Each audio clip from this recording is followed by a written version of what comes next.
all you heroes out there, and welcome to Hell Yeah Gaming Plays The Test Final Revelation, the last of the Test series, or at least the last as it is now.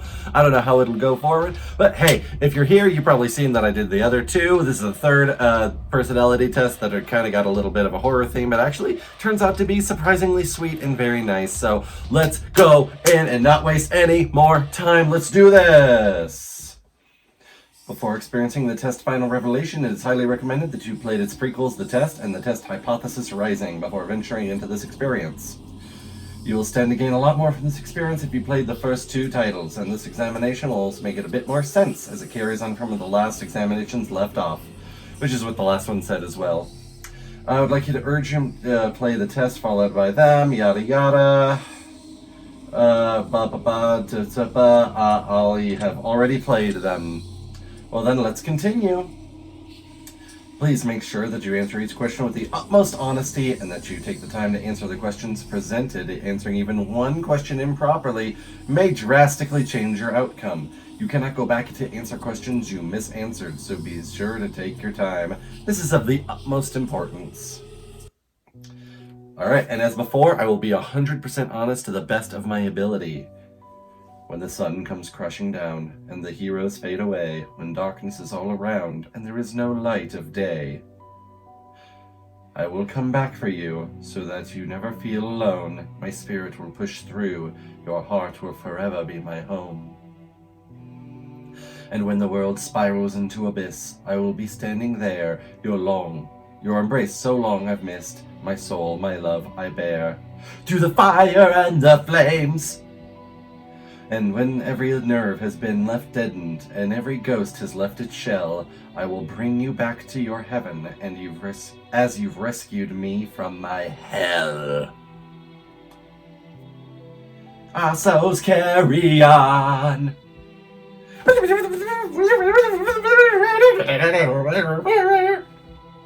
It's probably highly inappropriate for this. Ooh. The previous two test givers, so they weren't the same person. No matter what happens, I will always love you. Choice. Ooh. Okay. The very first one, we didn't know who the test giver was. And one of the questions was, do you know who I am? Choice and fate. Interesting. Do you promise? With every ounce of my heart and each droplet of my soul, I swear to you, we are going to find a way out of here. Ooh. Is there some actual story here? Is there a reason for these tests that goes beyond just being fun self-analysis? Whoa! Destiny. Well, fate and destiny are the same thing. This looks like the Nazgul, the Witch King. I wasn't expecting you so soon. Though I knew that one day we would meet in this room. You see, closely I've been watching you. How would you not expect to meet me so soon when you're destiny? Studying every breath and every move. A few of my former colleagues you may have met, and a slew of questions you've answered without regret. I may be similar, but unlike them still. Okay? I'll make you swallow the truth like a bitter pill. Oh, do you speak in rhyme? I will peel the emotion from your soul, and make you eat your feelings whole. Yes, he speaks in rhyme. That's cool. The questions I ask may be hard to answer, but I will cut the truth from you like a cancer. That's not a good image. Both of us know why you're here. To open up and cast out fear. To be as honest as you can. To take angel's wing or devil's hand. That doesn't rhyme. That's a slant rhyme at best. Can and hand. And in the end, we will both know how to escape your undertow. Ooh, interesting. Time is on your side, but mistakes are not. Misanswered questions lead to misery wrought. Take time to think before you decide. Dig deep for the answers that live inside. You may not go back. You may not return.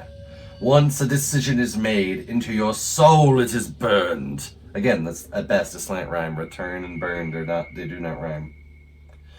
But before we continue, just know this.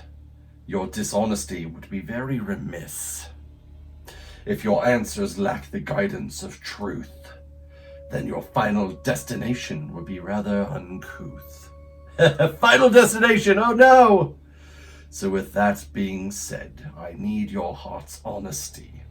You can run from yourself, but you can't run from me. From Destiny? Now, let the examination begin.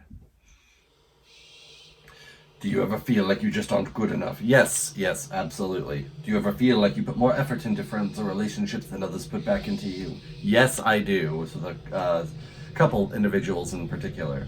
Do you ever feel like your life is going nowhere? Not anymore, not since I had Maverick. Do you feel like you've been trapped in limbo? No. Do you feel overwhelmed by seemingly trivial tasks? Yes, I do.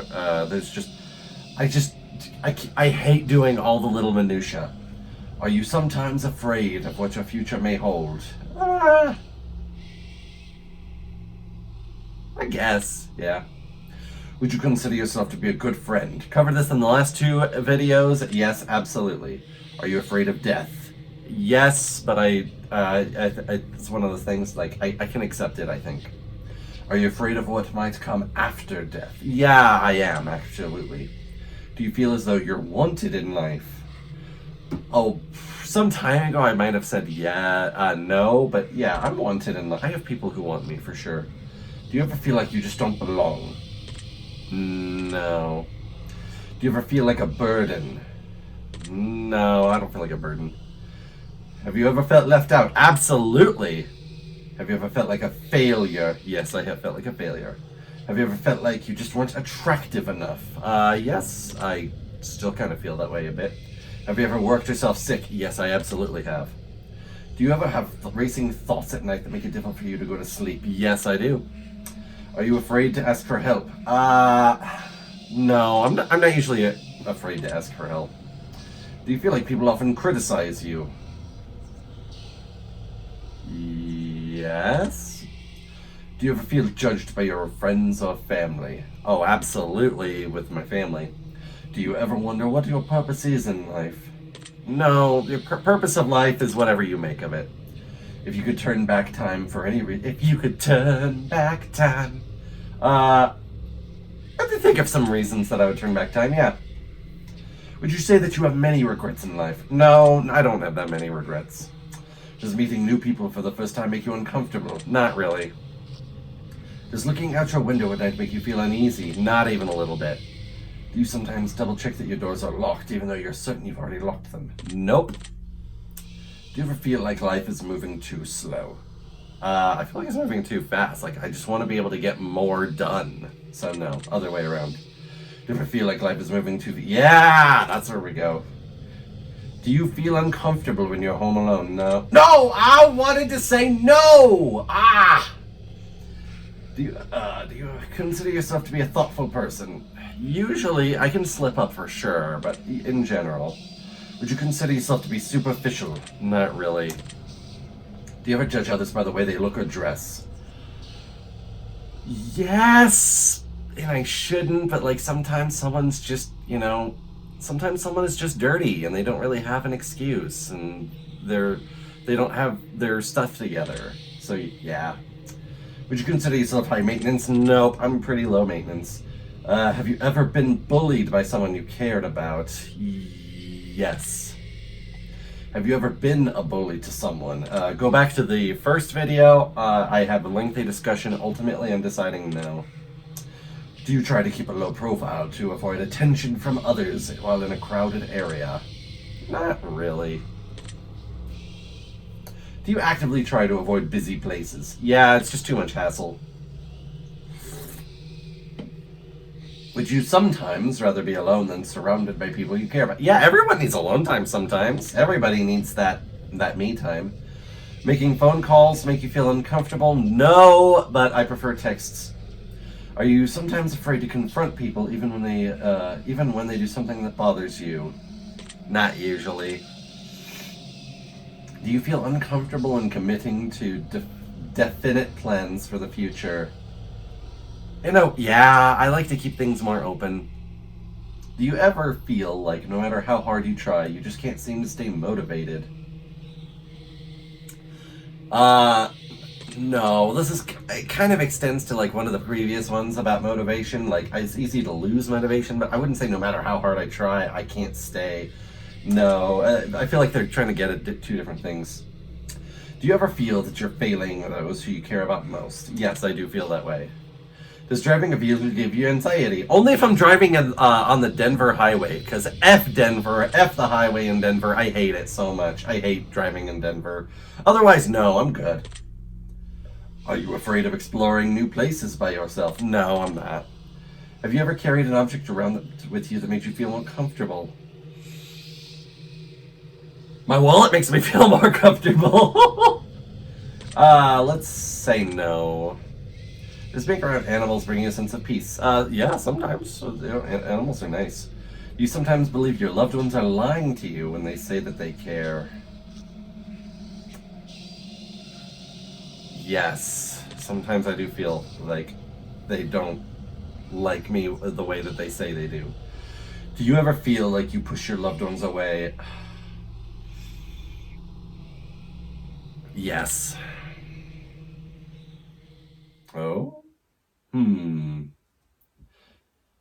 I'm going to have to stop you here. Really? The truth that pours forth is incredibly clear. I hope that you're being honest for your own health. You can try to lie, but you'll be cheating yourself. I'd like to move on to the next phase of the test. A series of pictures to give your brain a rest. You're going to tell me what emotional response they bring out, which will show me what your mind is pondering about. So feast your eyes upon the art.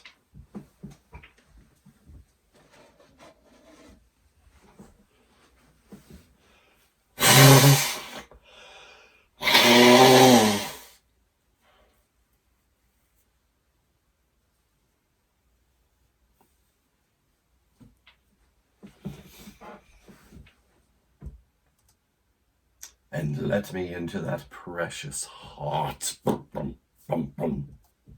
Alright, picture time! For starters, what emotion do you feel is most present in this picture? Ooh, interesting.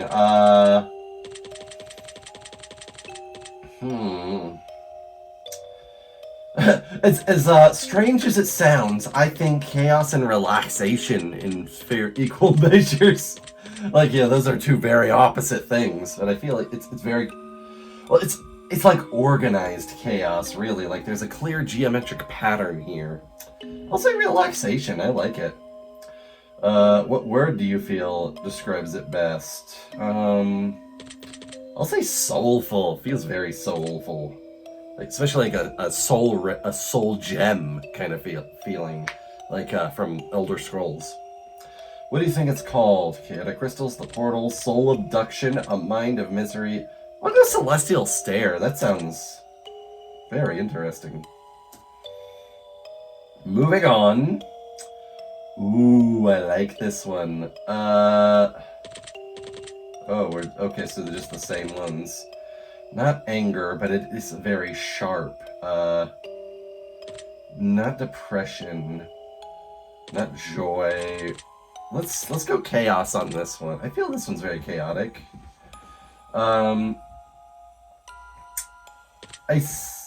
Stuck. Yeah, stuck feels very, very appropriate here. Like a tar, like a... What do you think it's called? I'll go... Ooh, Darkness Within. Between these options... Yeah, let's go Darkness Within. I see. Next we have this one. Whoa! Hi there! Alright. That's... Oh, geez. Most present here is not joy. Let's go chaos on this one. The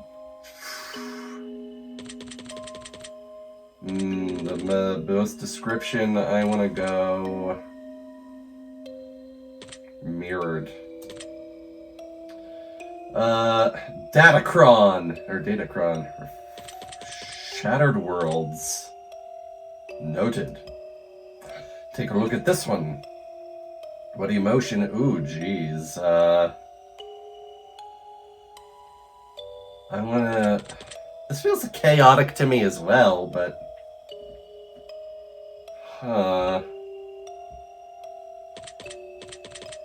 Yeah, I'll go chaos again.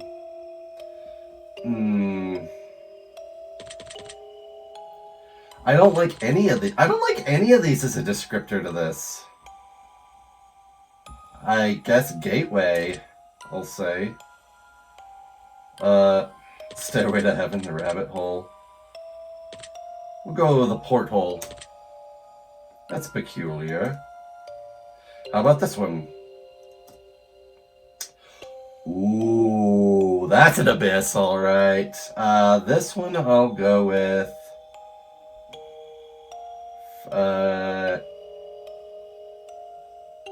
anger, but I'm not married to that idea. Abyssal, that's very appropriate here. Abyssal. Nest of darkness. Darkness forming, energy crown. Well, nest of darkness. I will make note of that. And this here. Ooh. So, very, like it looks like a tower to me, kind of like going up in the distance with a aurora around it. Let's go. Man, I'm not getting really any of these emotions that they're saying for any of these pictures, though. I wish that I could see the whole thing without the text box and without Destiny here in the way. Like,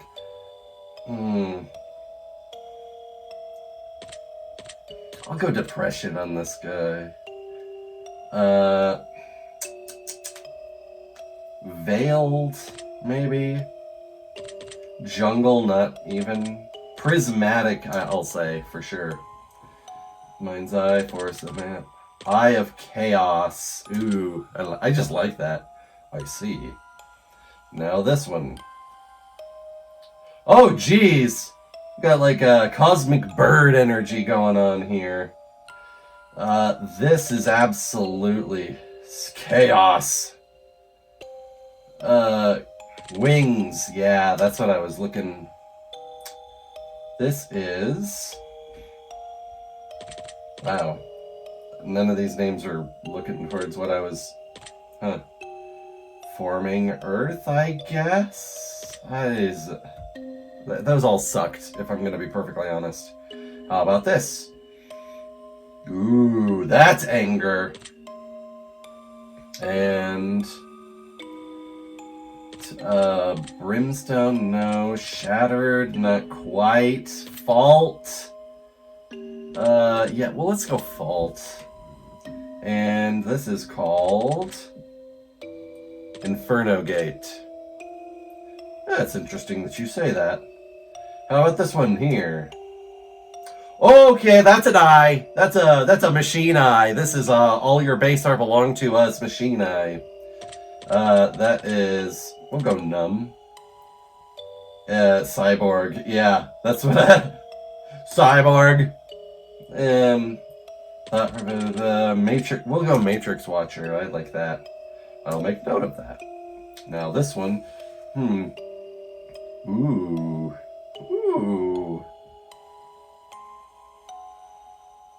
This is the first one I can say I feel some joy looking at. Womb. Yes. Or warp. Let's go womb. I like womb for this.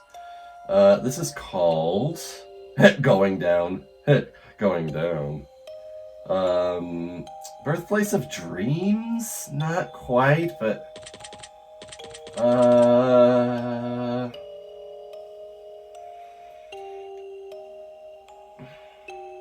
Ultraviolet we'll go with. Interesting. Take a look at this. Ooh. This is a very PlayStation feel to me. I'll go relaxation. I'm relaxed looking at this.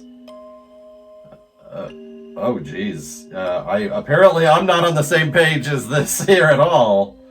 I'll go data, I guess. The crystal verse. Planar zone.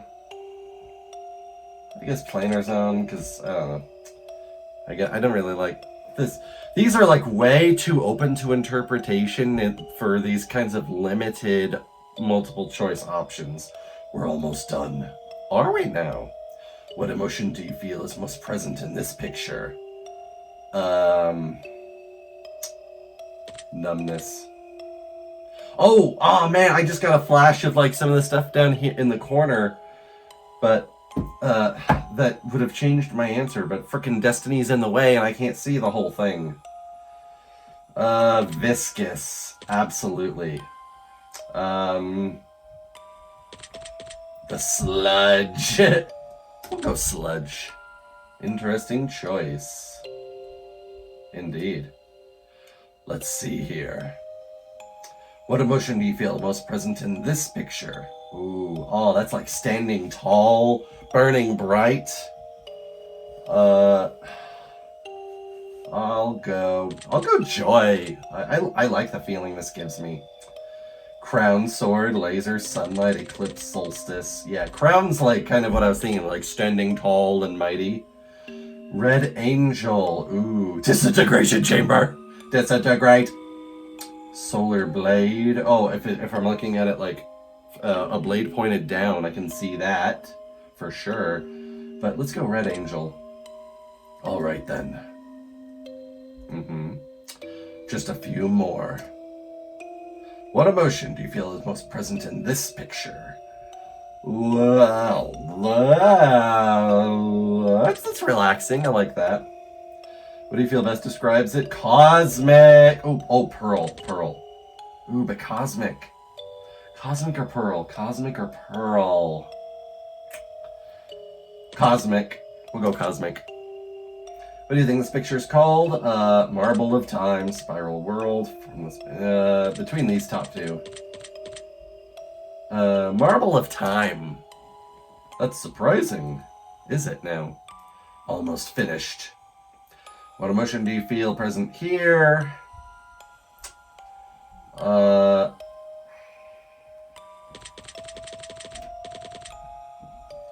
I'll go numb, I guess.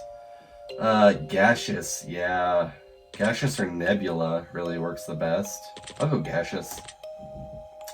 What do you think it's called? Vaporous forms, light breaking, soulless space, leaves up close? No. Verdant path. Vaporous forms. Very good.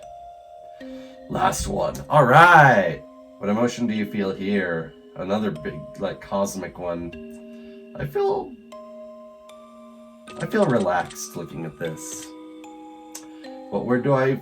Ooh, void. No, there's too much here. There's too much, like, going on for it to be void. But,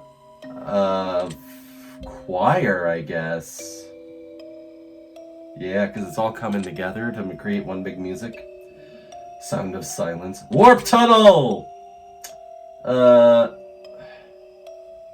go sound of silence on this bad boy. I think that about wraps it up. Your answers have been documented well. Deep into your subconscious they dwell. But I am not finished with you just yet. There are still some truths that have yet to be met. As I would say, if this was already over, this is by far the shortest one. As a matter of fact, this is only the start. Oh, okay. We'll have a great deal of fun before we part. So let me challenge you on another level still. I will pick your brain until I get my fill. Oh, there's a lot to pick there. The next set of questions will test your conscience more. And again, your honesty I do implore. Let us begin. Is he going to ask me if I've ever punched a nun? Once a year, you're running a little...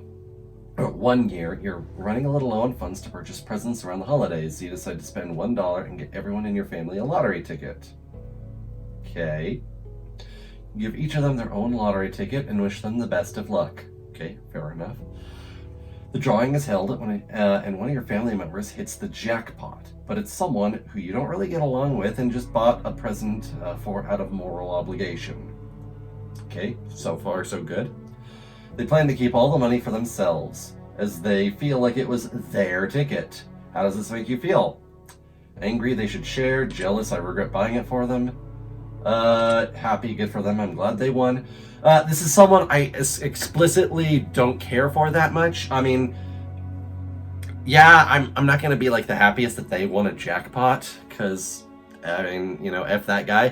But I'm not gonna be angry that saying they should share, because it's theirs, it's their choice. I already understand that this is not someone that I'm probably gonna have all that much. I shouldn't expect any better, is what I'm saying. So I'm pretty indifferent to that.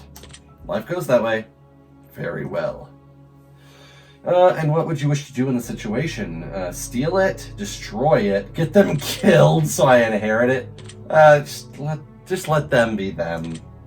It's not worth it, honestly.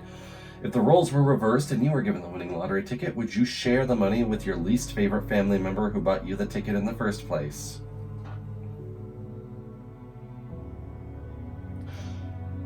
I have a least favorite family member, so I'm putting myself in the shoes of this individual. I'm directly placing them in that.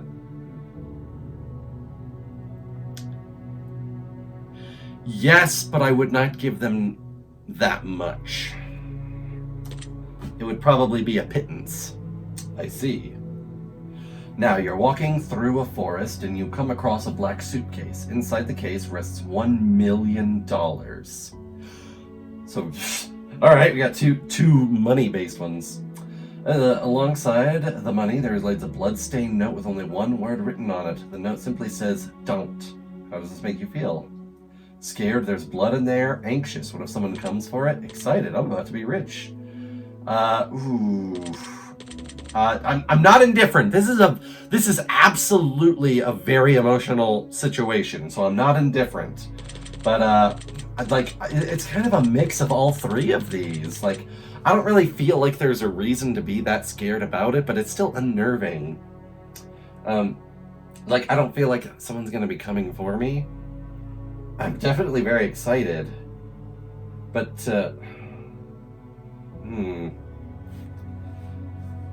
yeah, I'll say excited. I'll say excited.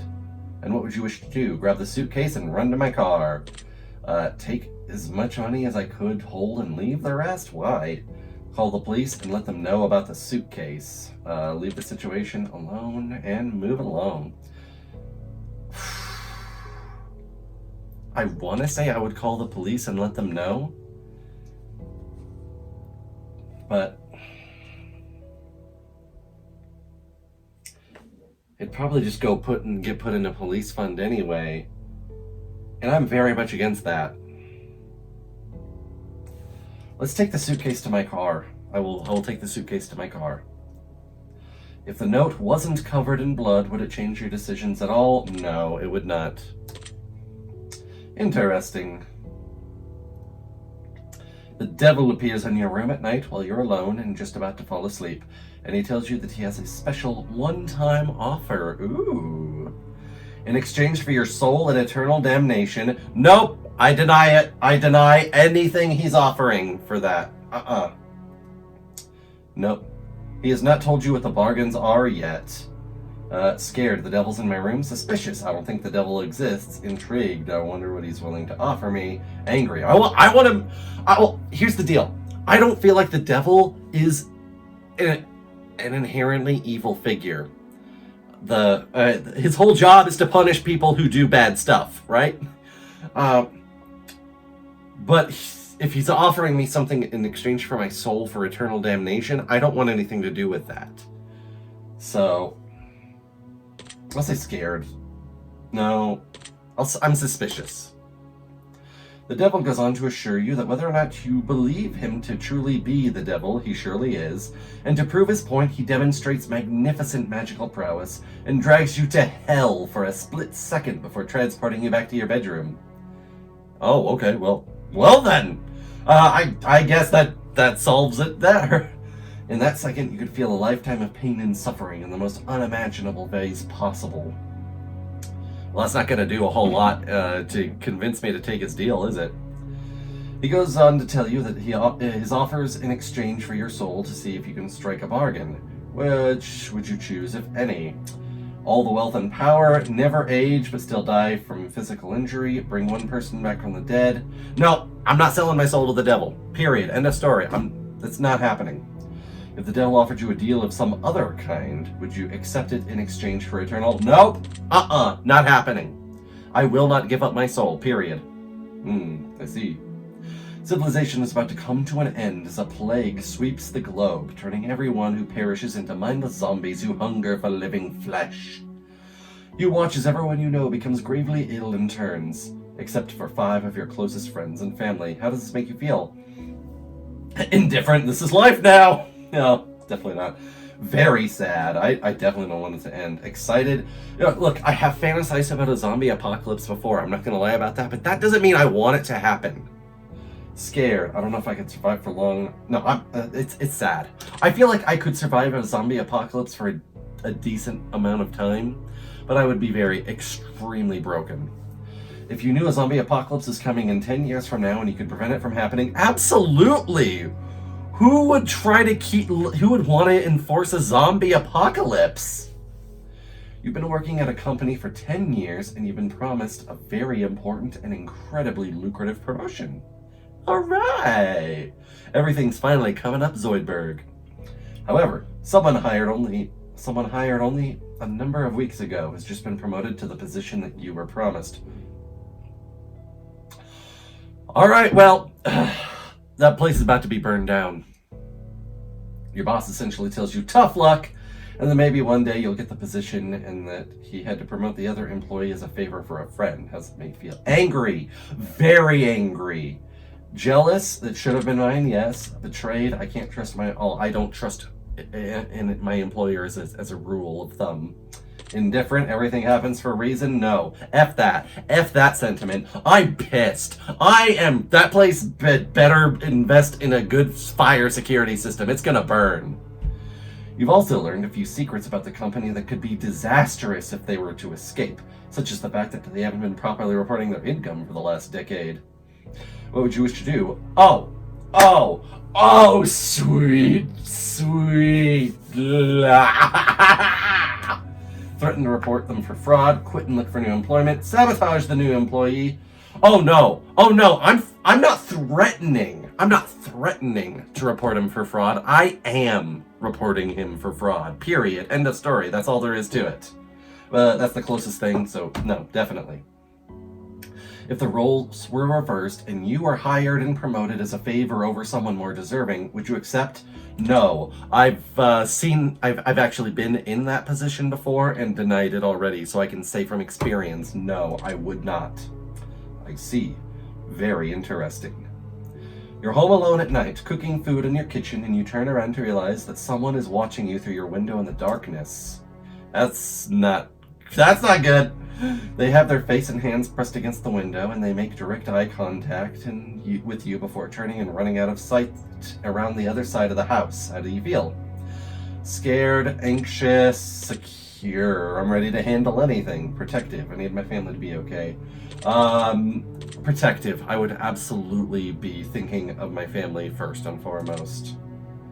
What do you think you'd do in the situation? Lock the doors and grab the police is probably... check to see if everyone in the house is safe. Run out to the house to go to the neighbors. No. I'm locking the doors and calling the police for sure. If the face you saw in the window is the face of a supernatural entity and not of a human being, would your answers change at all? I only saw it for a moment. How do I know it's supernatural? How do I know I wasn't just like, whoa, startled?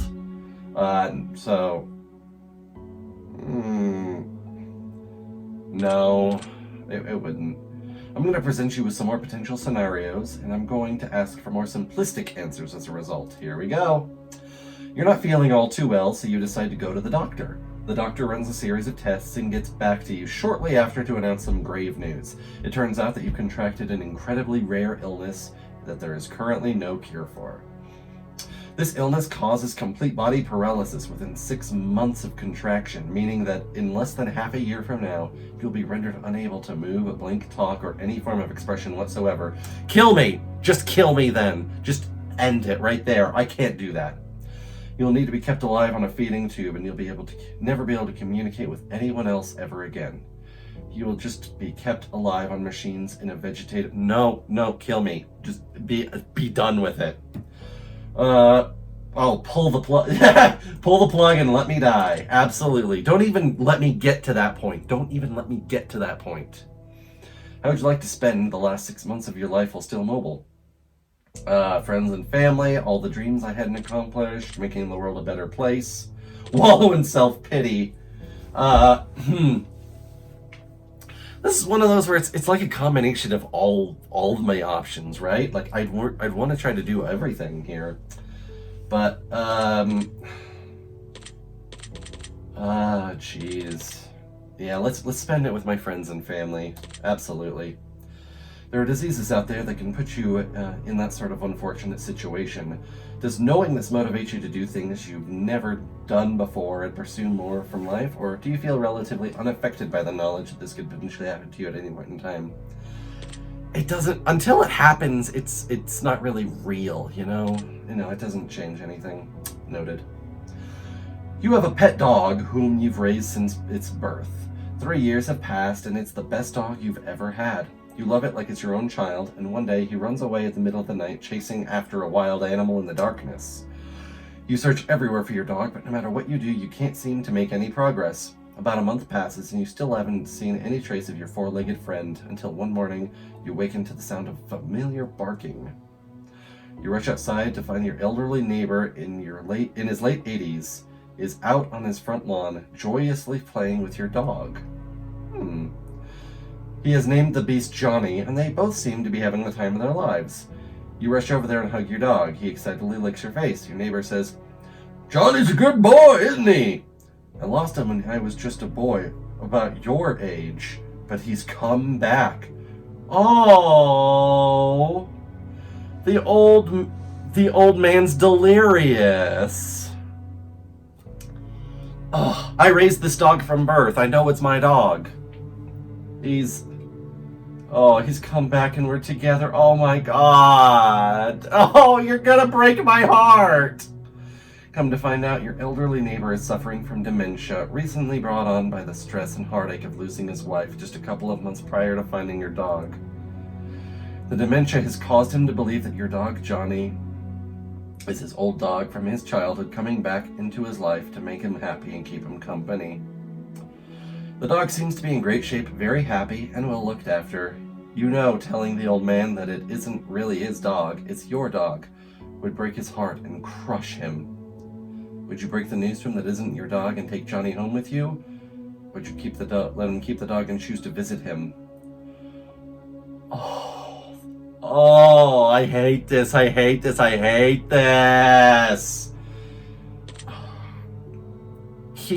He's an old man. He doesn't have much time left. He's got massive dementia. He can keep my dog for as long as he's got left. Yes, it makes me sad! Can you imagine yourself in the old man's position, being so alone in life and finding one thing that makes you feel less alone, and potentially having to face it being ripped away from you once again? I cannot imagine that situation. It would probably break my heart to make myself feel those potential emotions. Let's say you were viciously murdered by a serial killer. You fell for one of their traps as they lured you in and made you their latest victim. Now, let's say that you're also given a unique opportunity in the afterlife to become a spirit detective. As you return as a spirit to roam the earth. However, you're bound to 2 potential options, and only 2. You can either choose to haunt your assailant and make his life miserable, hopefully foiling his plans to kill in the future and potentially save lives in the process. Or you can choose to spend your time as a spirit amongst your still living family and friends, guiding them in positive ways and making their lives better. You're bound to whichever option you choose until either your family and friends are no longer living or your killer is no longer living. You cannot choose both.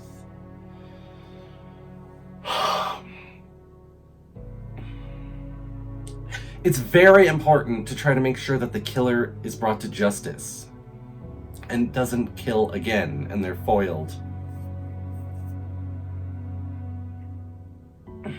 But being able to guide my friends and family in ways that they can be happier in life, more successful, help them move up past my killing, my death, and the amount of good that they could do, knowing that they've been inspired, I think outweighs stopping the killer. Most serial killers end up caught. So I'm gonna stay with my friends and family. Do you think you have what it takes to drive your killer insane and push him over the edge? No, I do not have what it takes to drive my killer insane and push him over the edge. I definitely don't. And also, because I wouldn't want to drive him insane. I mean, if he's a serial killer, obviously there's already something inherently broken in there, but messing with someone's mind is like the most horrendous and evil thing I can imagine. Do you believe that this scenario is possible? No, I don't. If the situation happened to a friend or family member and they were viciously killed, which situation would you rather them choose? I would hope that they would stay with their friends and family and that they wouldn't be overcome with the desire of vengeance. Next question. One night you go to sleep and get a good rest that feels like the best sleep you've ever had. You wake up in an unfamiliar room, in an unfamiliar bed. You look in the mirror and you hardly recognize yourself. You look as though you've aged 20 years. Okay, full-on Rip Van Winkle effect. There's a sticky note on the television screen that plays, press play. Is this a 51st date scenario? So you oblige the note and hit the play button to reveal a message that has been left for you by all of your friends and family that are still alive and well, though they all seem to be 20 years older as well. They explain to you that every single day for the last 20 years you've repeated 51st dates.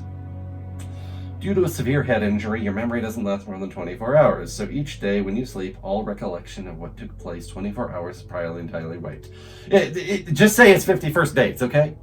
Your loved ones have made a video for you to let you say hi, and I can't talk right now.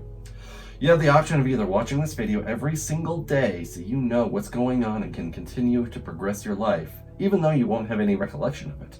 Or you can choose to continue living as you have been, repeating the same day over and over again, living in ignorant bliss. I want to be able to... I'd rather watch the video, yeah. Oh God. This taps into one of my worst fears, which is loss of my own mental faculties, and that includes things like dementia and memory loss. This is a nightmare scenario for me either way. It really is. But I would rather know the truth than keep living a lie. I mean, obviously, if I was living the lie, I wouldn't know. But, no, I would rather watch the video every day. Would you be upset if your family kept the truth from you for 20 years, even though they felt like it was for your own good?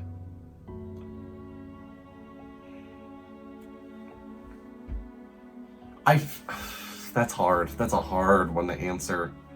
I probably would be upset, but I think I would also understand. I tend to be very understanding when people do things that are well, that negatively affect me, honestly.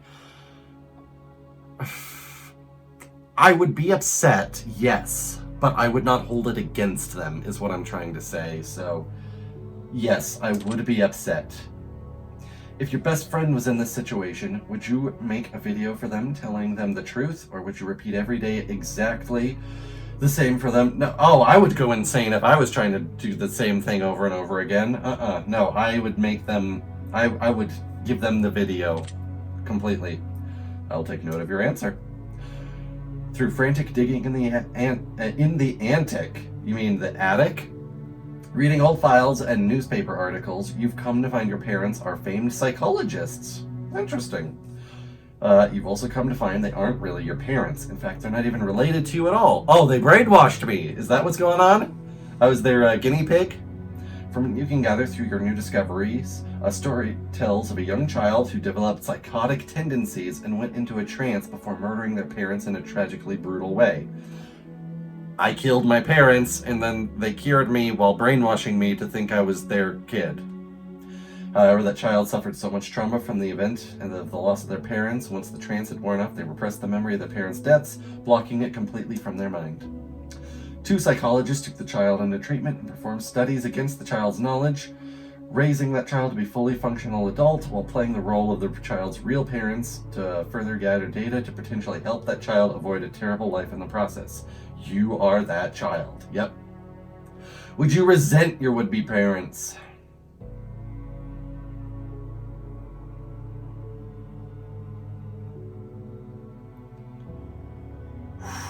This one has got the hardest questions of all 3. Absolutely. Would I resent them for it? I would be upset. 100%. Completely. The fact that they weren't honest with me. But would I resent them? Would I understand why? Would I approve of it after the fact? I think I would. I would resent them, yes. Would you be grateful that they gave you a second chance at life? Oh, absolutely. I would be very grateful for that. Would you feel betrayed by the secret? Yes, I would feel betrayed. Would you confront them about the articles?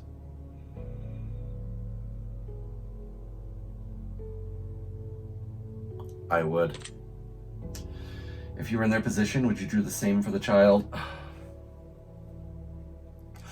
I wouldn't pretend to be the child's parents for 20 odd years or however long it was.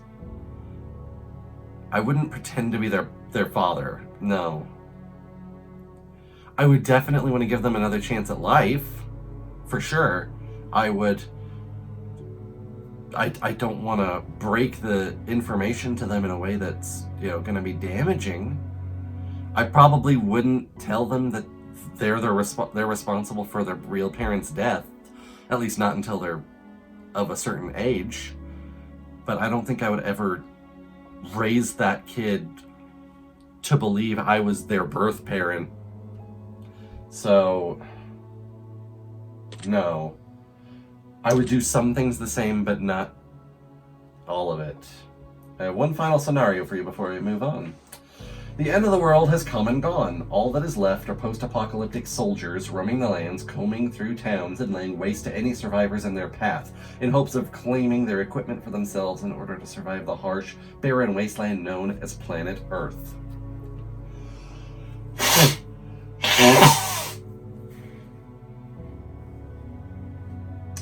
You get in good with a large colony of soldiers and spend about 6 months with them before they decide you're not pulling your weight, in order to save the very few food rations that they have left, and exile you from the compound and send you out to fend for yourself. Jerks! You decide to venture into a neighboring town in hopes of finding food that was left behind by raiders. It only takes you about a day and a half before you strike gold. A hidden underground bunker stockpiled to the brim with enough food to feed an entire colony for a year. Now you have a few choices to make. Oh, there's a lot. There's a lot to unpack here. Go back and tell the colony, or keep the bunker and the food to myself. Well, these this colony seems to be pretty, like, I mean, I understand why they would kick me out. Like, it would suck, it's awful, but I understand why. In that situation, you have to consider survival of the group above survival of individuals.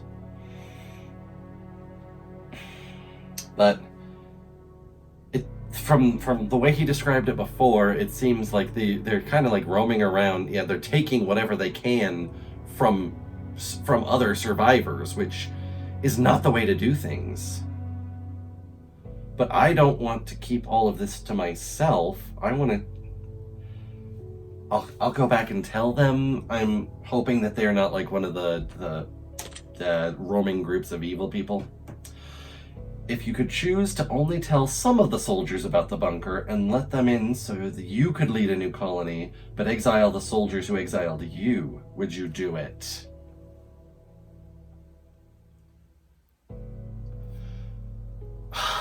I don't want to bring in the soldiers who are intentionally damaging other people. I don't care about the fact that they exiled me. That's a total non-issue at this point. Like, you do what you do for everyone to survive. I understand that. It's taking from others that I have a hang-up with here.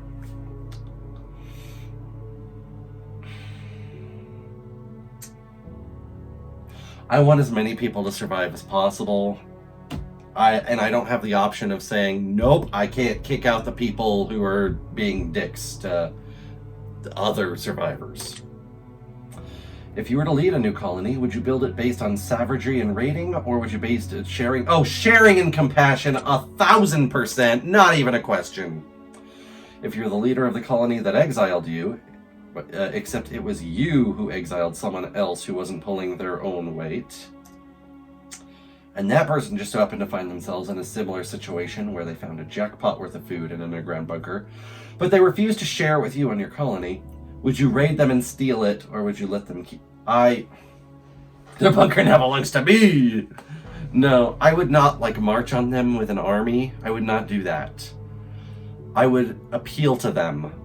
I would, like, talk to them every day and bug them about it. Like, hey, gonna share now? Are you gonna share now? I'm not gonna lead. No, I want to teach them as well about sharing and compassion and building as a community.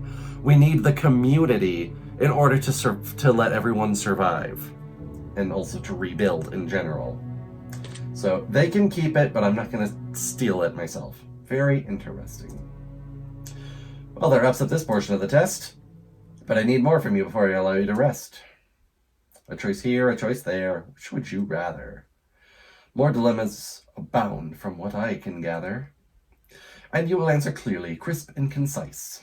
Will you be selfish, or is your conscience a vice? In just mere moments from now, we both shall see the difference between who you are and who you wish to be. Let us begin.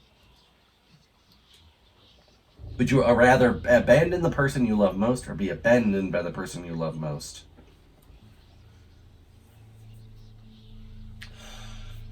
This doesn't take me long to figure out. I would rather be abandoned than do the abandoning.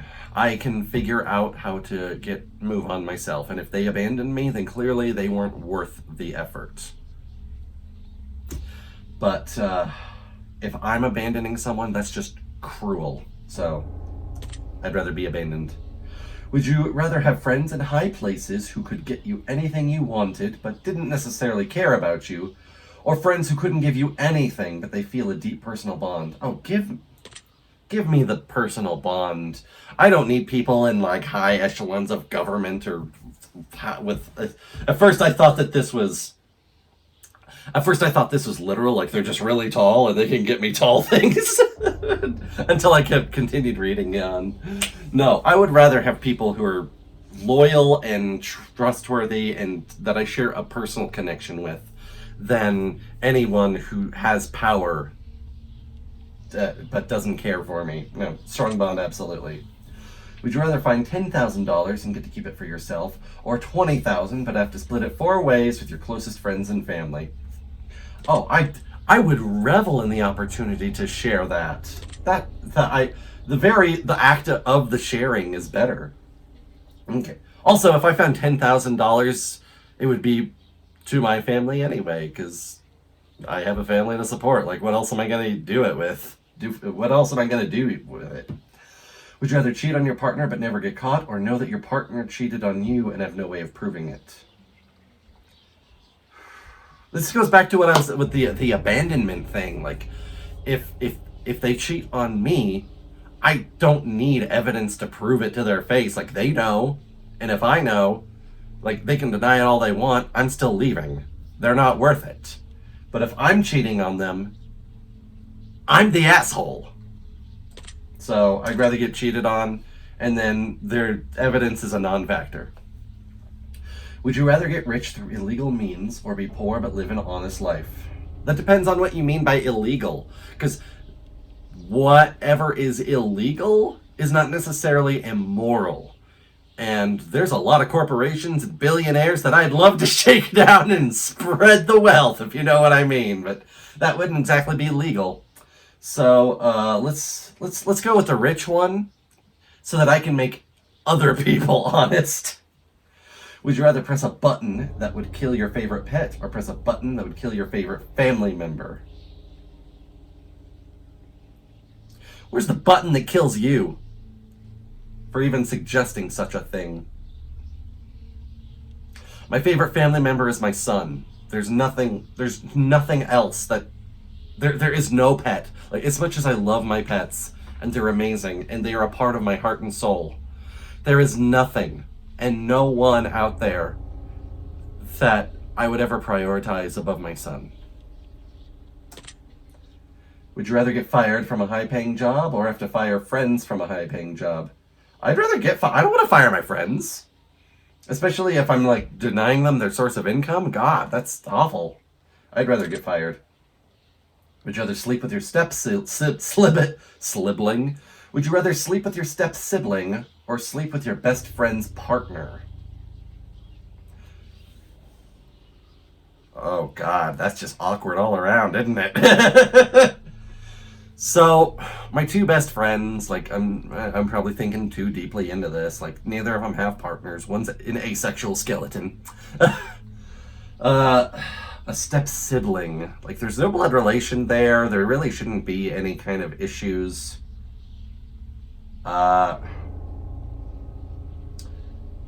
So, assuming, like, you know, either of my best friends have a partner, that could just be really awkward all around. Step-sibling, there's like not a lot else. I don't know why I'm trying to justify this. I'm just picking step-sibling, and it's all gross all around. But I have to pick one or the other. Would you rather save your best friend from certain death and let 1,000 strangers die, or save 1,000 strangers? It's a numbers game to me. Like, it doesn't matter how close they are to me. I cannot selfishly pick one person close to me and let, you know, tens or hundreds of thousands of people suffer, because, you know, 1,000 people are going to have a lot of connections to a lot of other people, and all that loss of life, like, it ripples out. Okay, so, like, my friend dies, that's going to affect, you know, me, obviously, and the people around that person.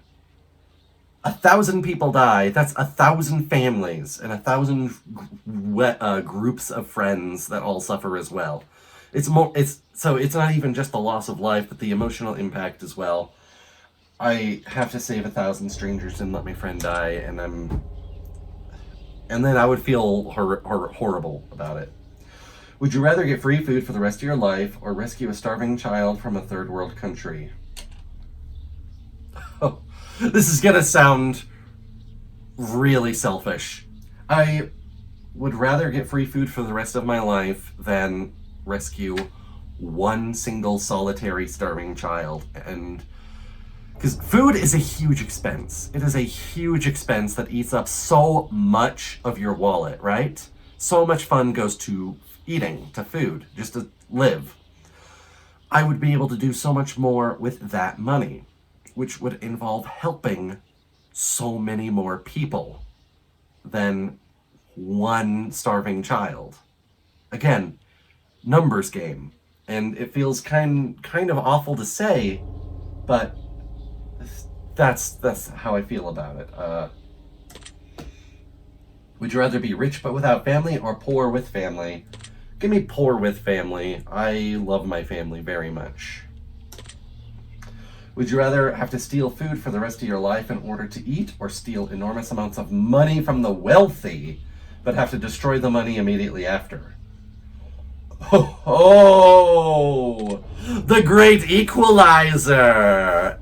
Ah, ha, ha, ha, ha. F you, Elon Musk. Jeff Bezos, you're gone, out of here. I'm destroying your money. Would you rather serve 4 years in the military during wartime, or move to a third world country and never be allowed to return home? Oh boy. Neither of these is pleasant.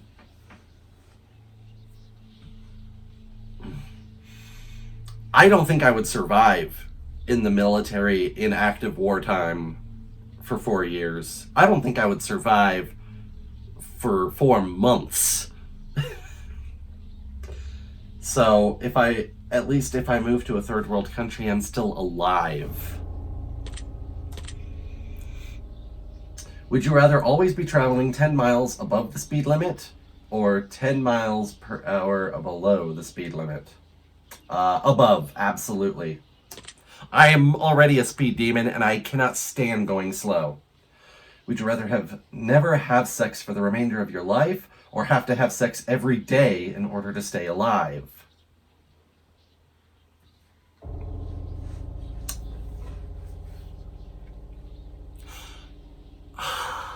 I'm a very amorous person, okay? I'll throw that out there. I'm a very sex positive person. I definitely enjoy my intercourse. I love it. Absolutely. There's definitely people out there who don't. That's cool. My best friend is Ace. Good for her. Awesome. But to never have it again ever, that definitely sucks. That's awful. I don't want that. But to have to do it every single day just to be alive, to not die. Like, if I fall into a coma, that's it. I'm dead. I'm in a coma for 1 day and then I'm dead. If I've like knocked out anything like that,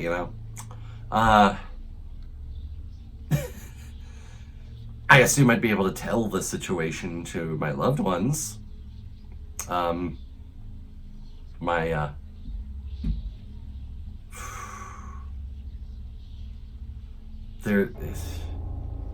don't know. It would also become so much less special then.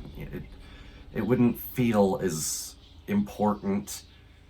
And I mentioned earlier, and I don't know if it was this one or the last one. No, it was earlier in this one. For me, the physicalness of it is a huge factor of my love and my emotions, my affection. So if I was in a position where I absolutely had to have sex every day to stay alive, I feel like that would lead to a lot of really desperate, meaningless sex that would not fulfill me and would leave me feeling very awful about myself. Or I would start forming emotional attachments to people that I don't actually have a real attachment to. It's just the illusion of it, because I associate those kinds of physical acts so strongly with an emotional connection. So for that reason, I'll say never have it again. Would you rather be addicted to hardcore drugs for 10 years but make a full recovery, or addicted to alcohol for the rest of your life? Oh God, no. No, no, no. Addiction runs in my family. My father, a whole situation there that completely destroyed our relationship. My stepdad's an alcoholic. I hate alcohol. I do. I don't like drugs either. Hardcore for 10 years. 10 years is a very good chunk of life. But I don't want to have to live with being an alcoholic forever, so I will take the hardcore drugs for 10 years. Would you rather live to be 200 years old in a perfectly preserved youthful body and have to watch your friends and family die around you, or live to be 70 but die before your friends and family? I'm going to go for 200 years. The idea of outliving the people that I love is awful, don't get me wrong. But the things that I would be able to see at that age, the kind of progress, the kind of new advancements, the things that happen, unless, of course, World War III happens and we're baked in nukes, and in which case it's all meaningless anyway. I'll outlive them for 200 years. Would you rather sacrifice all of your friends in order to survive, or sacrifice both of your parents?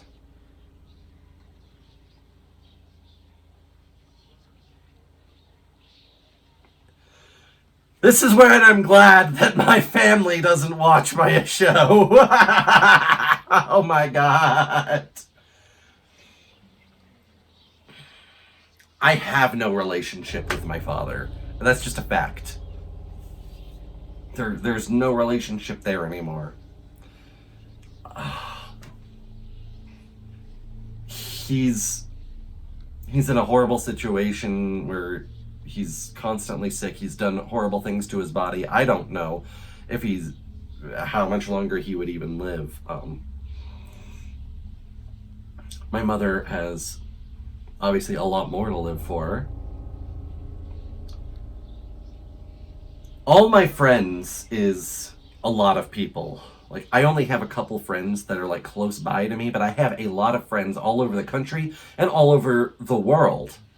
So, again, numbers game. 2 people and the ripples of 2 people, or a few dozen and the ripples of all those. I'd have to say my parents in that case, just by the numbers. Would you rather get acknowledged for the work you didn't do, or work hard for the rest of your life but not receive any praise for it?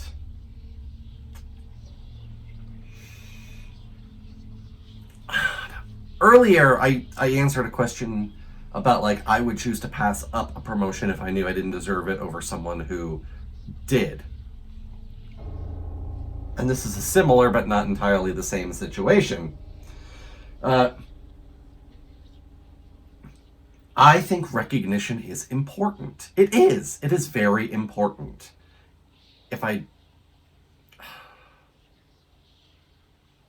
There's things I don't mind not being recognized for, but I don't know.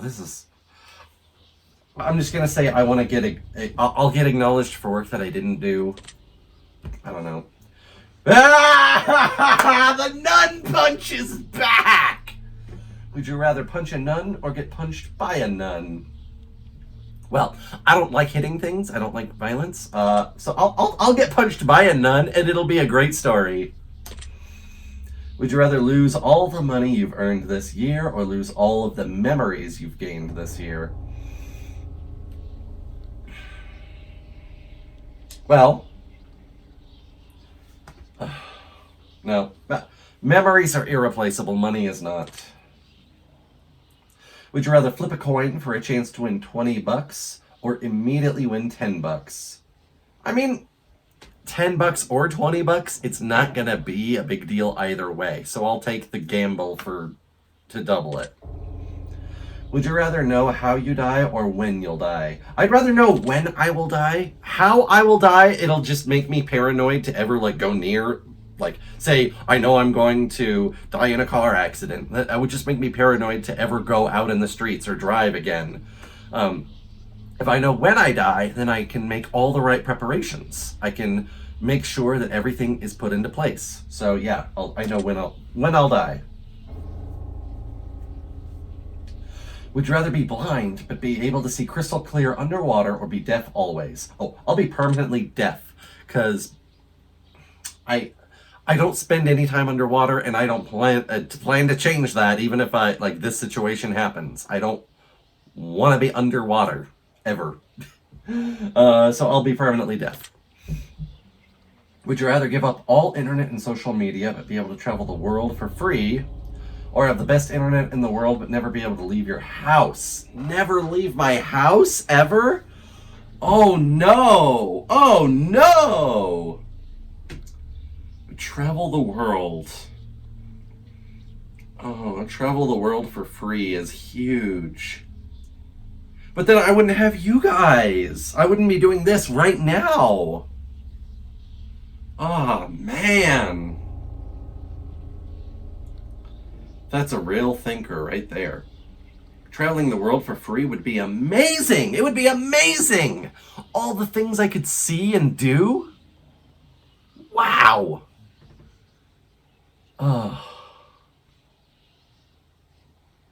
I would probably go stir crazy if I could never leave my house, if I'm being perfectly honest. So I will travel for free and give up the internet, because the big deciding factor is that if I could never leave my house, I would go mad. I would go stark raving mad. Would you rather walk barefoot across a bed of hot coals, or walk barefoot through a pitch black snake-infested corridor?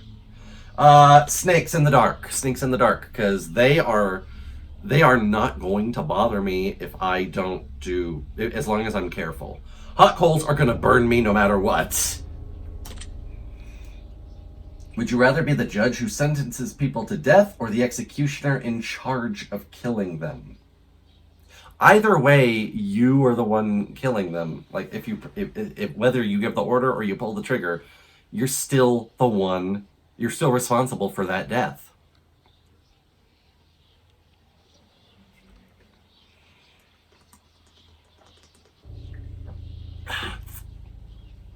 I would be able to distance myself from it better if I was the judge. If I'm the executioner, I can't emotionally distance myself from that horrible thing. But if I'm the judge, I can at least mask it.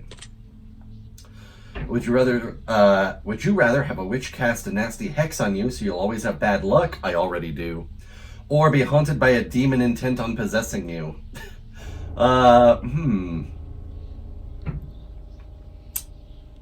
Well, the demon possessing me, I feel like, would lead to much worse consequences. I'll have the bad luck hex.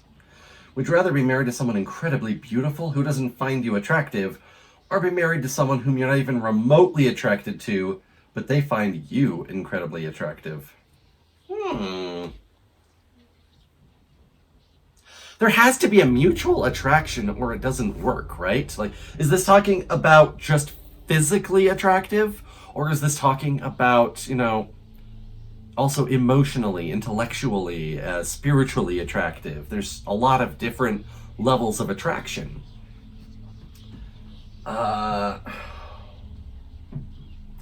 Okay, here's how I'll say this. I'll say, married to someone I'm not attracted to, because here's the deal. I'm what's called, or at least I call it, I don't know if it's ever been like an officially coined situation, heterosexual pan-romantic, okay? Sexually, I'm attracted to women. Romantically, which is a very different thing, I can be attracted to anybody regardless of gender or presentation. So, I will say, married to someone that I am not attracted to, because they're talking about beauty here, so I assume that's physically. In which case, I can still be romantically attracted to them, and they're attracted to me either way. So That's what I'll go with. That's how I'll choose. Would you rather work a high-paying job that you despise, or a low-paying job you love doing? A low-paying job that I love doing. Would you rather walk 1 mile home wearing nothing but a pair of socks, or be fully clothed but have to... Oh, I'll walk a mile naked, man. Not even 100 miles? That's insane. No, I'm not doing that. But I will be naked. Would you rather find $5 in your pocket or have to grab $100 out of a public toilet? Oh, I'll take the 100. I'll reach in there. As long as it wasn't, like, just used, that's fine. You know, I can disinfect it. I can clean my arm off. It's all good. It's all good. Take the toilet money. Would you rather have 100 of your favorite books but never watch a movie again, or have 100 of your favorite movies? So I would give up books for movies just because movies are something that I can multitask and I can do other things. Like, I watch videos all the time while I'm working and such. But you can't do that with a book. You have to be fully absorbed in it. And I just don't have the kind of time devoted for full-time reading. So, but both are great. Movies and books are both awesome. I love both as entertainment. Movies are just more, what's the word? Convenient for me. And this is definitely going long, for sure. Longer than the other two. Would you rather always be 20 minutes late or 2 hours early? Oh, I'll be 2 hours early. Like, oh, 20 minutes late is... Ooh, you could never, ever, ever catch a flight. You could never, ever, ever, like, catch the bus. There's a lot of things where, like, even if you're 1 minute late, you simply cannot... Like, the opportunity's gone forever. That being... however, it doesn't matter how early you are to something. You can always just wait for the time to come. But 20 minutes is also a much bigger, or a much smaller time scale than 2 hours. Well, I'd rather be 2 hours early. I'll just, clear my schedule. Would you rather find a dead body or be witness to a deadly assault? Ooh, so am I watching someone being beaten to death, or am I finding their body after the fact? I would rather find the body. I don't want to see it happen. That I've seen assaults before. Luckily, they didn't go that far. But I'd rather find the shock of the body than watching someone take a life in front of me. Would you rather be able to change your past or see what your future holds? If I change my past, then I don't have this wonderful little boy. I don't have this amazing woman in my life. But if I look into the future, then it's spoilers. Then a lot of the mysticism's gone. But given the choice, I'll take the future, because I don't want to lose what I have. Would you rather have one really great friend, or one great friend over 100 mediocre friends? Would you rather lose all your teeth or lose 1 day off your life every time you kissed someone? I cannot keep my mouth off of my woman and my boy. I kiss them so often, and if I knew I was gonna lose a day of my life every time I kissed them, I probably would kiss them like 5% less than I do, because it's just habit. So I would rather lose all my teeth, because I can have dentures. There's replacements for that sort of thing. Let's do that. I love kissing, too. Would you rather win the lottery and lose the ticket before you can collect the money, or see your worst enemy win the lottery? I'd rather see them. I'd rather see my worst enemy win the lottery than know that I had it in my grasp and I did up. Would you rather find true love or have your dream job?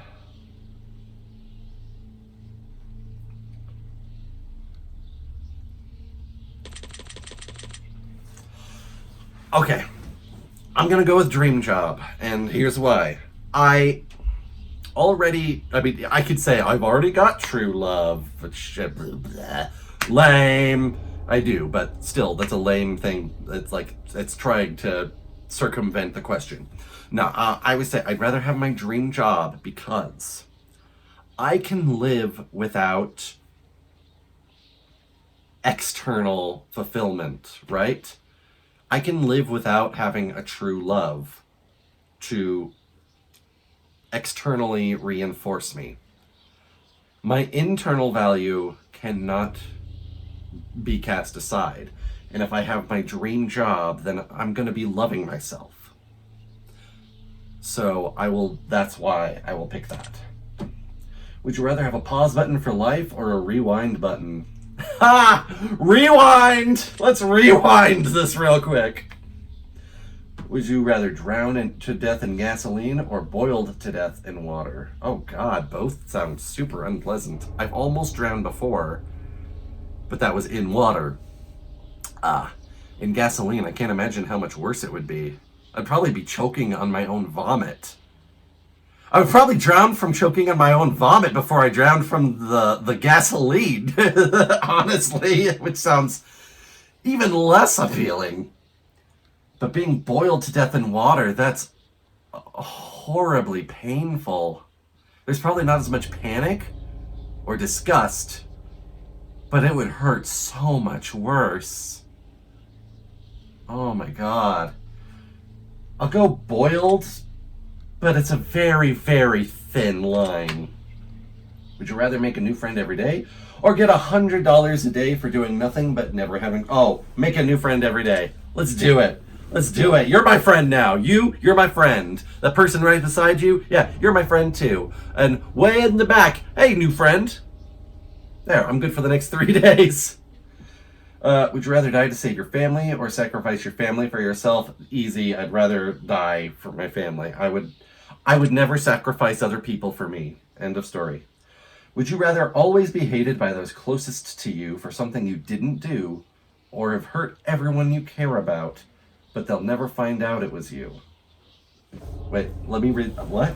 Would you rather always be hated by those closest to you for something you didn't do? That would drive me crazy.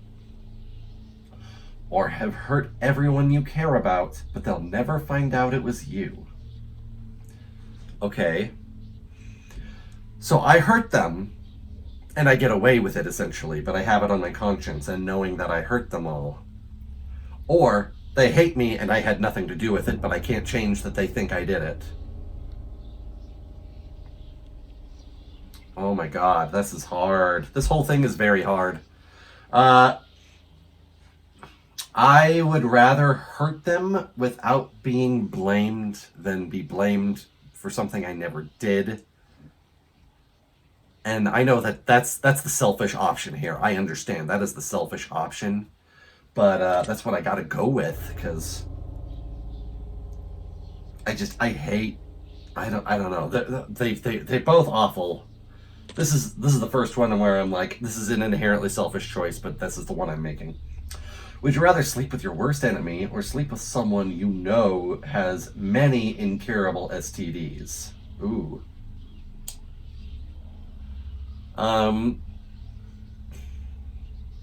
Golly. Let's go with... I can always wear protection, but if I slept with my worst enemy, I'd always carry the guilt. So let's go with the STDs. I can do a lot to prevent that from spreading to me. Would you rather only eat food you don't like or give up all liquids except water? Give up all liquids except for water, which is, I would be in a great amount of pain to lose this, but I'd be a lot healthier for it. Would you rather always listen to music at max volume or always listen to music at just above the lowest?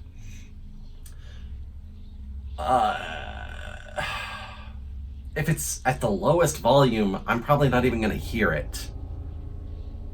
Like, I could just be walking down the street and the sounds of, like, someone's air conditioner 2 blocks over would drown it out. But max volume would hurt. I would lose my hearing so fast.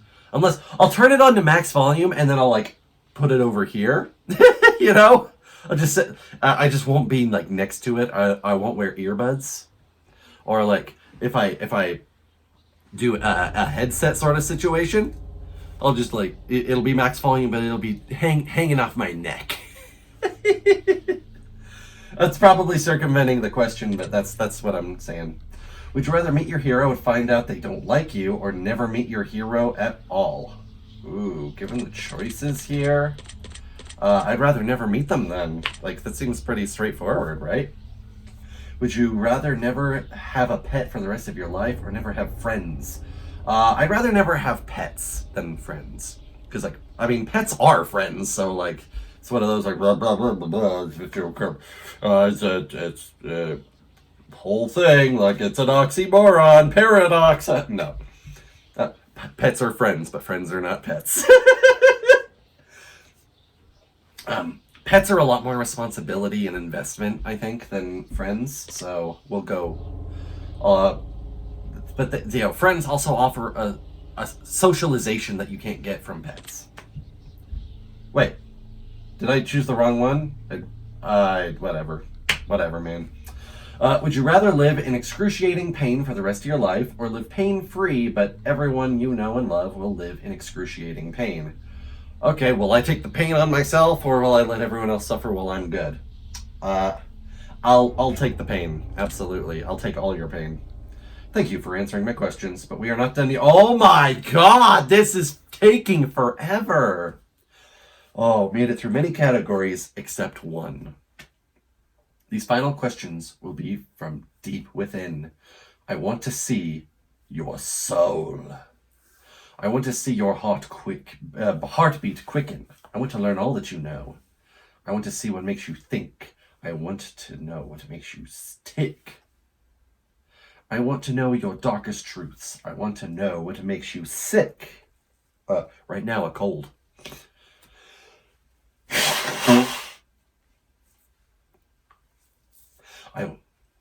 I want you to expel the truth from yourself. I want to feed on your precious fate. I want to learn of all your love and bathe in all your hate. So one last time we sit together as we await the final revelation. These are the last questions I have. The last examination. Take your time, do think hard, savor every moment dearly. For when I am finally finished with you, you will see it all ever so clearly. And here we go. Do you ever lie to those who are closest to you? No, I do not. I swear, this is itself not a lie. I do not. Have you ever hurt someone whom you know didn't deserve it? Yes, this was in the last test as well. Have you ever lost your temper? Oh, absolutely. Have you ever intentionally hurt an animal? No. Have you ever blamed someone for something that you know they didn't do? When I was a child or when I was a teenager? Sure.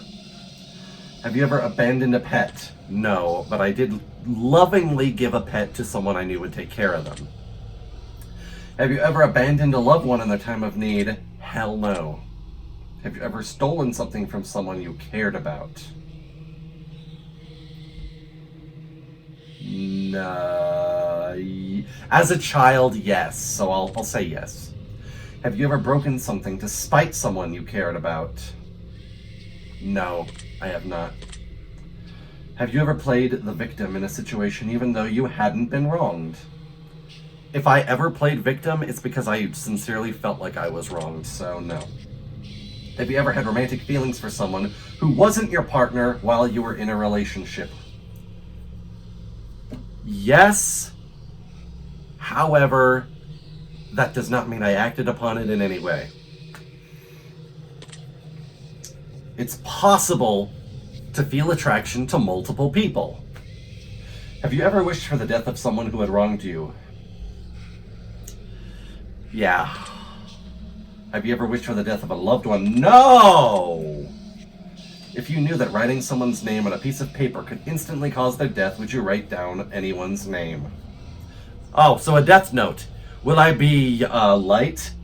No, probably not. Trust me. A certain person with a name that rhymes with Schladimir Stupen would be very tempting.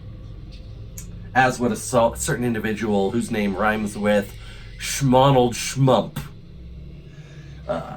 Do you feel like you could spend more time with your loved ones than you currently do?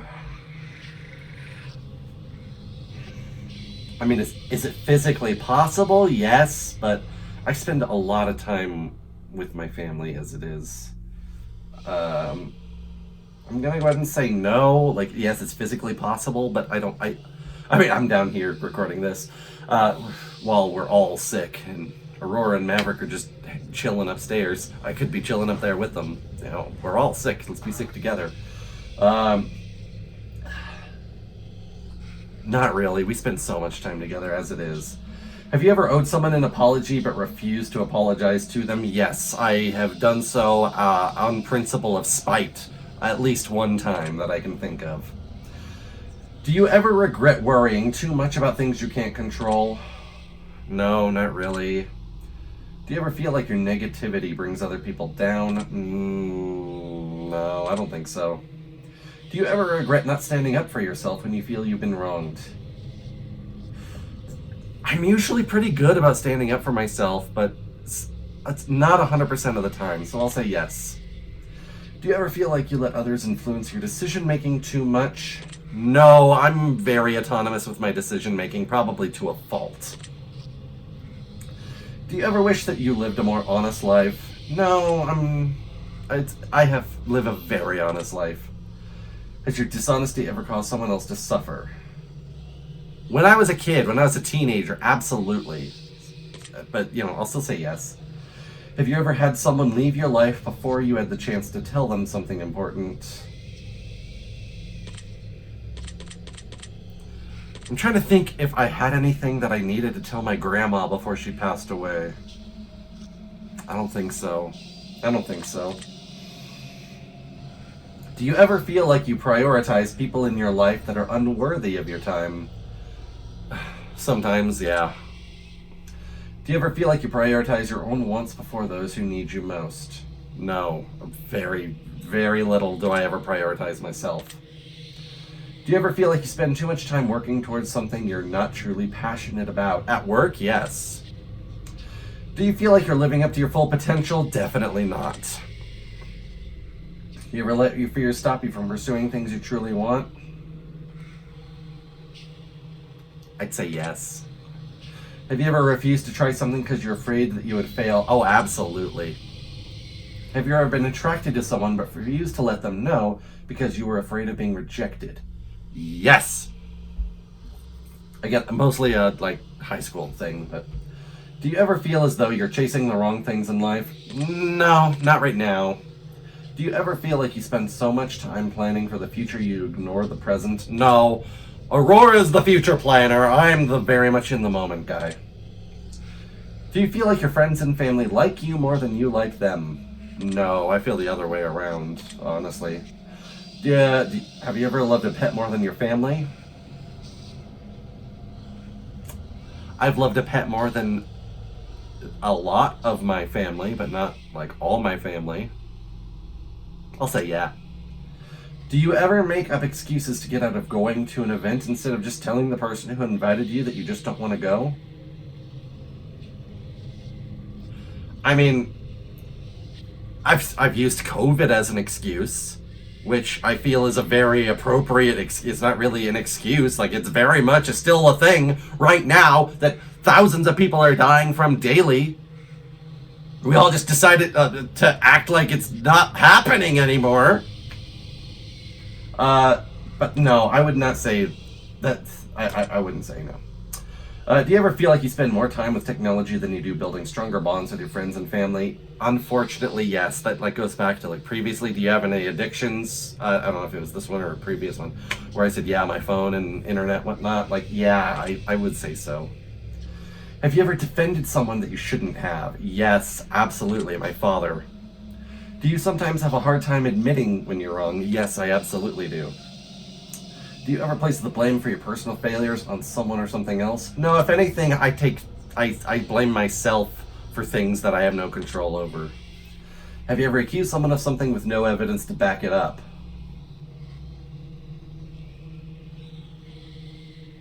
No. Have you ever had sex with someone whom you know you shouldn't have? Yes. Have you ever had any kind of relationship with someone whom you know you shouldn't have? Yes. Same person. Have you ever let a relationship degrade because you were afraid of being the one to break it up with someone? Yes. Same person. Do you ever feel like you could take better care of your own health? Yes, I could eat better and exercise more. Have you ever let someone else take the blame for something that you did? No. Have you ever acquired something that you didn't really want just because someone else wanted it? No, I've not taken something just because to deny someone else the opportunity. Do you ever feel like you're not living up to others' expectations all the time? Have you ever walked out of someone's life without any explanation? No, I've always given an explanation. Do you ever feel like you should focus more on the negative aspects of your life and what you don't have rather than being grateful? I've focused on the negative more than the positive a lot, yeah. Have you ever witnessed someone being wronged but didn't have the courage to stand up for them? Yes, I have. And finally, do you feel... Yes, I do. I feel like ultimately boil everything else away, down to the core, my fears and doubts gone. I feel like I am a good person who tries to do good things. Very interesting. That concludes the ending to your examination. In your mind, I have dug myself a hole. I will analyze your answers very carefully, and now it's time for me to gaze into your soul. Yes? This is preposterous. This simply cannot be. What? I have expected every potential outcome, but yours seems to have evaded even me. What is going on? I was prepared to tell you of your fate, to play upon your fear, to break the worst news to you, to plant seeds of doubt within your ear. But as I've asked you to be honest with me, I must in turn be just as honest with you. For as much as I wish to lie, I am forever shackled to the truth. From what I can deduct from deep within, from everything you've shared with me, in return I shall share this with you. This is what I see. If anyone has put in a box in this lifetime, it's you, and that just isn't a feasible thing to do with someone such as yourself. You don't belong in a box. You belong on a pedestal. Damn right! Because you are magnificent, whether you understand it, realize it, or even accept it. I don't. I do not accept that I am magnificent. That doesn't make sense to me. People look at you and your first thought is negative. You get uncomfortable. They're not looking at you for the reasons you think. They're admiring you. They're even somewhat intimidated. I doubt that they're intimidated. I don't get nervous that people look at me.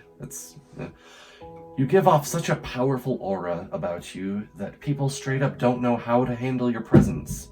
They can even appear a bit standoffish at times, but that's not because they don't want to know you. They just don't know how to act around you. You're not like other people. Stop being loud! This is the most important part! You think it's a problem with you, but it isn't. It's a power to be admired, though it's often misunderstood. Unfortunately, it's often misunderstood even by you. You need to understand that no matter what you do, not everyone is going to comprehend who you are and what you're capable of, both good and bad. You will, however, find someone who can open up to you completely, because they will be that special key to unlock the gate you keep so guarded. I'm not guarded. I'm very honest and open. I am an open book. Also, I am the key master. Are you the gatekeeper? You need to do your best to open up, though. Make yourself a bit more accessible. Give people an opportunity to get to know you. They'd absolutely love what they see and hear.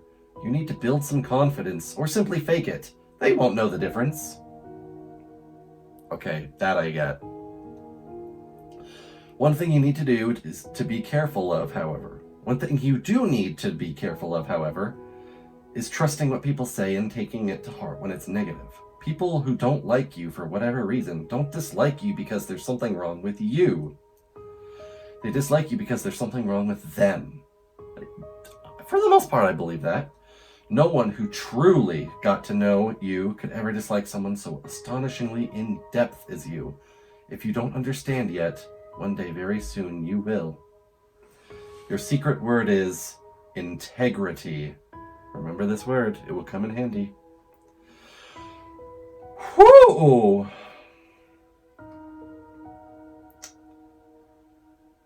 If you received an ending that you've already received before taking the previous examinations, remember, we did not ask you your secret words prior to taking this test. So that should be very telling. It means something very special. And if your result was the same as something you got previously, we'd like you to add the phrase twin words next to your secret word in the comments. If you received an entirely new outcome, then that means you've got multiple layers of things to work on in your journey, or you may just have an extra layer of depth to your personality, but only you will know the answer to that. You've answered hundreds of questions. Yes, I have. You've found deeper meanings. You've been enlightened, and you've helped others find enlightenment. Many people have wondered just what the test series is truly about. But it's simple. The answers are always so much more simple than we believe them to be. The test is about you. Yep! I called it! You. The reflection in your darkened screen, the one who seeks the answers. The person who seeks answers. More than being about the answers, the test is more so about the questions. It's about making you think. It's about encouraging you to open up and admit that you're human. Just as human as everyone else. The test is about unity. The test is about compassion. Yes, the test is about bringing people together and showing the world that we're not so different after all. I love this. I love this so much. Look at all the secret words that have been left in the comments. Look at all the thousands of people who are just like you. We all feel so lonely sometimes. We all feel flawed. We all feel pain. But that's because every single one of us is human. The world judges one another based on so many variables, but they're the most hypocritical set of variables imaginable. I'll definitely give that for the truth. We judge each other and are judged ourselves by our peers who do the same exact that they judge us for in the end, and that we judge them for too. You feel flawed because you are flawed. Absolutely. Everyone is. You feel afraid because you have the right to be. You feel overwhelmed because the world is overwhelming, especially right now. Depression is overwhelming. Anxiety is overwhelming. Our problems are overwhelming. Suicide is an epidemic.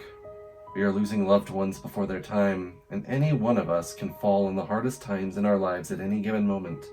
We can lose everything we know and love instantly and unexpectedly. But one thing that we are not is alone. You are never alone.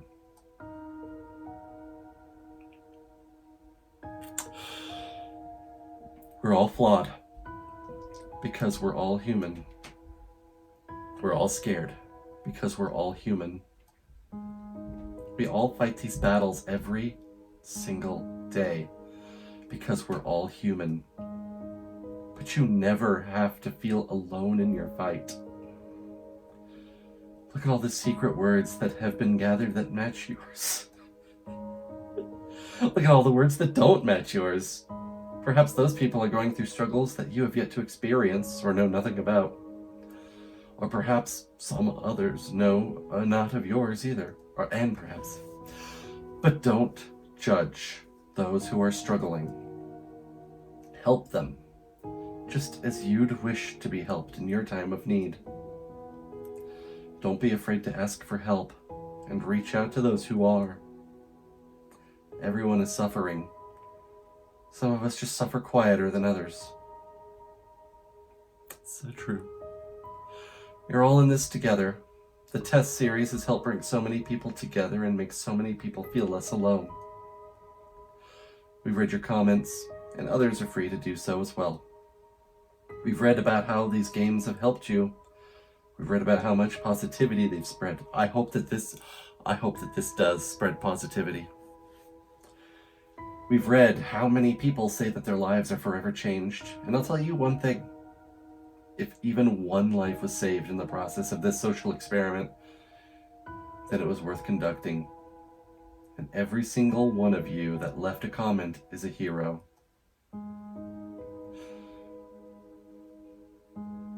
I went back and left comments in between each of these recordings. I've done this all in one big recording session. I went back and left comments in between each one. By leaving comments, you help spread the message out to others. You help spread a positive light in a very dark time for so many people, and those people have you to thank for it. No one has me to thank for anything. There are so many people in this world who do nothing for others, and they'll continue to do nothing for others. They won't lift a finger to help others around them because they don't understand that someone is suffering just as much as they are. They're just too afraid to open up about it. But not us. We've all opened up quite a lot, haven't we? Yeah, we have. We were brave enough to answer these questions that so many people fear admitting to. We were brave enough to take a chance and leave a secret word as a symbol of our participation. And for that, Randumb Studios would like to thank you for not only placing your name in the credits at the end of this game, so the world knows of your good deeds and spreading the word and participating, but we've also got another surprise for you. Everyone who has left a comment on our titles and continues to do so on future titles will be put into the credits of our new, massive project that we've been working on. But that's not the good part. We'll also be going through and selecting names from those who leave comments on all of our titles and putting their names right into the actual game and storyline, whether it be a special item, a piece of lore, or a character named after them, and much more. That's so sweet! Aw, Randumb Studios, that's wonderful! Now, as far as your secret words go, your secret words will play a pivotal role in our new project. You will plug your secret words into different parts of your journey when they are requested of you, and they will altar, like praying altar, the game in a way uniquely set for your specific words.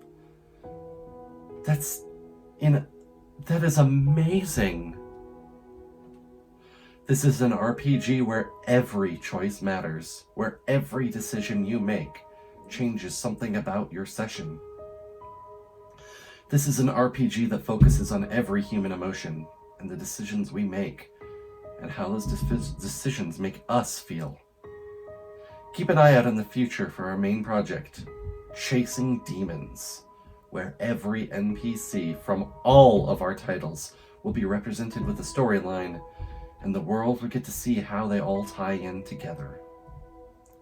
You helped shape it. You helped make it what it is. And we will be sure to continue to add more and more players into the lore and gameplay as we read more and more of the comments left on our titles all the way up until its official release. Oh my gosh.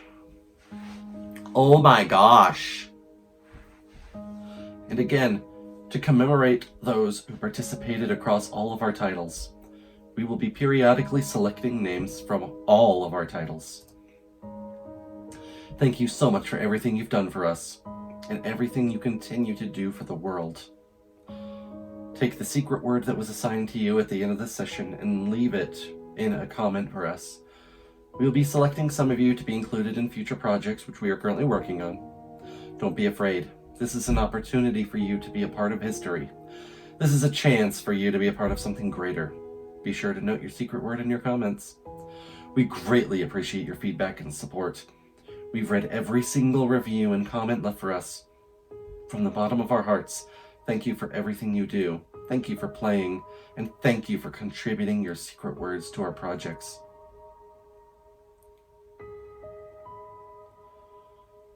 Oh my god.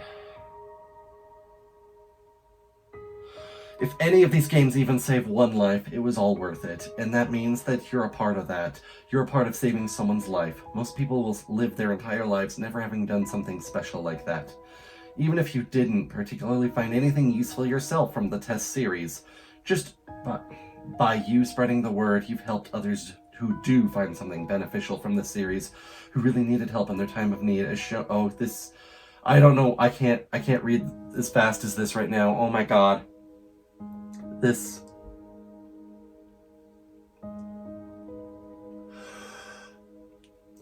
Oh my god. This has hit me so.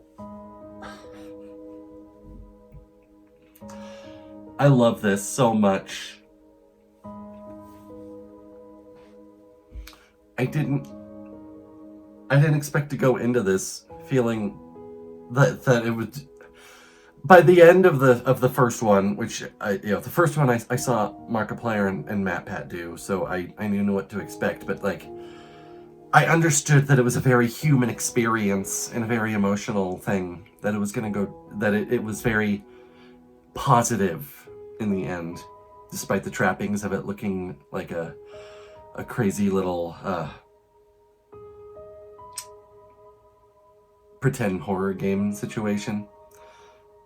But as I got into the second one and now this last one, I didn't expect it to be such a viscerally emotional experience. I love this so much. And these are words that I think everyone needs to know. Keep a hold of your secret words. You're gonna need them for when you're chasing demons. Oh, man. Are we... Oh, we're not quite done. I will peel the truth from your flesh like petals from a blackened rose. Oh? She loves me. Oh, God! Don't do this. Oh, God. She loves me not. Destiny is destroying choice. She loves me. Please, I beg of you. Oh, she loves me not. What, for the hand of fate? Gah! She loves me. She loves me not. She will never love a monster like you. So let her choice take its toll. And in her cell, may she rot. God damn! Okay, well, I am 100% going to check out Chasing Demons when it comes out. Oh my god. All these other games. I need to check out all these other games from Randumb Studios. Oh my good lord. Alright, well, I need to go spend some time with my family. Not that this was prompted by the game, but I do need to spend time with them. We've made a list of those who've supported. Oh, no, we're not taking a look at the big names.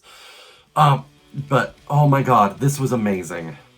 I love this experience. This might be my favorite Let's Play I've ever done up to this point, honestly. These three tests together.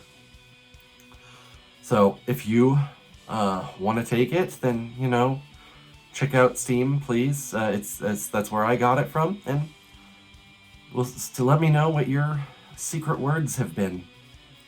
Hopefully this has helped you in some way. I don't know if this has helped me, but hopefully it's spread and helped somebody through my actions.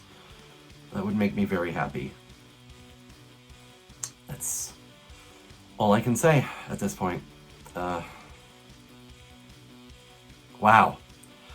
So thank you everyone for watching. Thank you for sticking through the series in this exceptionally long video. making this a 2-hour extravaganza. Have a wonderful, fantastical rest of your day, and remember to definitely spend your time where it's needed most.